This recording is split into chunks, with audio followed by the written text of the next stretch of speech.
Hey, good morning. I'm already laughing because, well, I'm making this video to say thank you to everybody who is already my friend. I woke up with friends, which is really exciting, but I'm laughing because Jim was in the garage and then he came in and he was trying to be really quiet because he heard that I was trying to record. And I'm not, I don't, he said, I think he doesn't understand. I don't understand either, but he said he's gonna have a YouTube channel and he's gonna take everyone shopping to Menards with him. So if you don't know Menards, I don't know if they're across the country, but it's a big home improvement store, and I think he goes to Menards every day. Anyway, I have friends, but I want you to know that you guys aren't just my friends. You're going to be each other's friends because I've always thought this. Quilters, crafters, stitchers, anybody that does any kind of creative work like that, we're all some kind of crazy group, aren't we? We just flock to each other. We support each other. And that is why I don't know, I often have said that I wish I could sing. I can't carry a tune. You know, that you could have one gift, what would it be? And I always thought I wish I could sing, but I am so grateful that God gave me these big man hands like my mom's that are able to stitch and do good work. So anyway, okay, Karen, who likes my eyes and my hair, I think, Karen, right? I cut my own hair, just to let you know. Mary, she was my first subscriber besides my family and friends. So Mary, you are pretty awesome. Bernadine is making yo-yos and she's from Paducah, Kentucky. And we all want friends in Paducah because that's where the big quilt shindig is. And I'm thinking Bernadine might invite us all to stay with her. I don't know. Wendy is our friend. Linda from Australia, which I love Australia. I've always had a fascination with Australia. Actually, my Siri voice, you know, hey Siri, I made an Australian handsome man, so I call him my mate. And Vicky says congratulations. So that is so sweet. And I just am, you know, I know that we all support each other and I think it's great.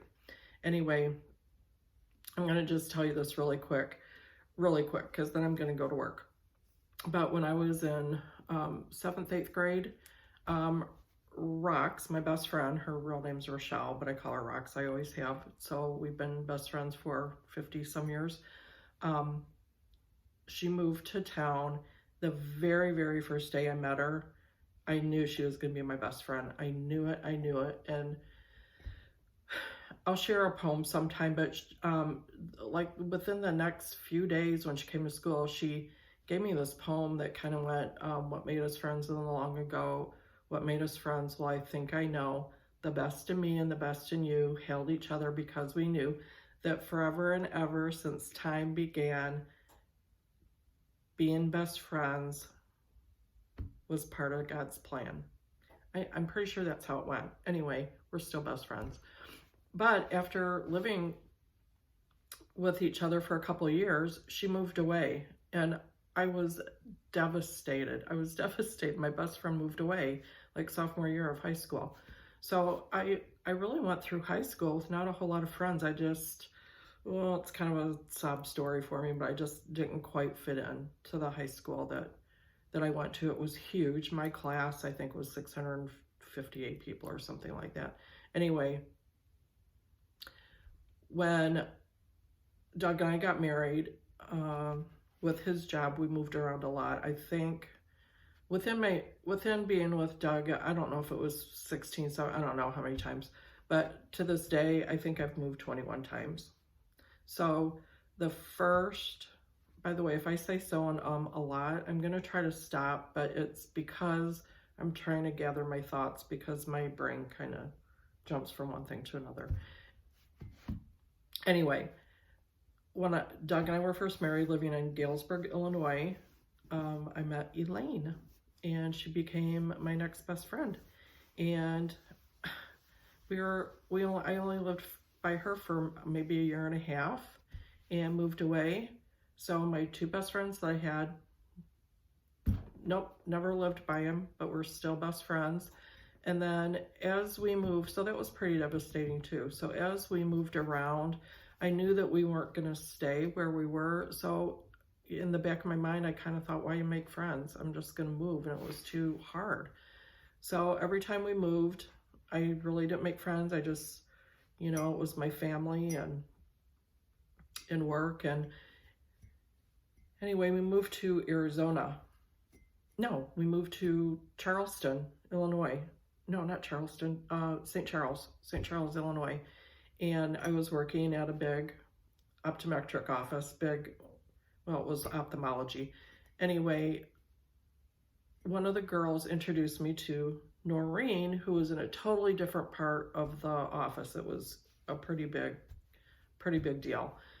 And they were telling me that Noreen gardened, and her garden had been in Better Homes and Garden magazine. And I just was like, boom, I'm tired of not having any friends. I want this girl to be my friend. And it was the very first time that I thought I really want to take a quilt class. I had done a lot of sewing and cross stitching and things, but I wanted to do a log cabin quilt. So I was going to take a class. And I called Noreen and I said, I don't have any friends. We just moved here. Will you be my friend and will you take this quilt class with me? And Noreen said, I'll be your friend, but I'm not going to take the quilt class. Well, Noreen took the quilt class, and Noreen's one of the friends that I want to look up because I have not talked to her for years and years and years, but Noreen and I were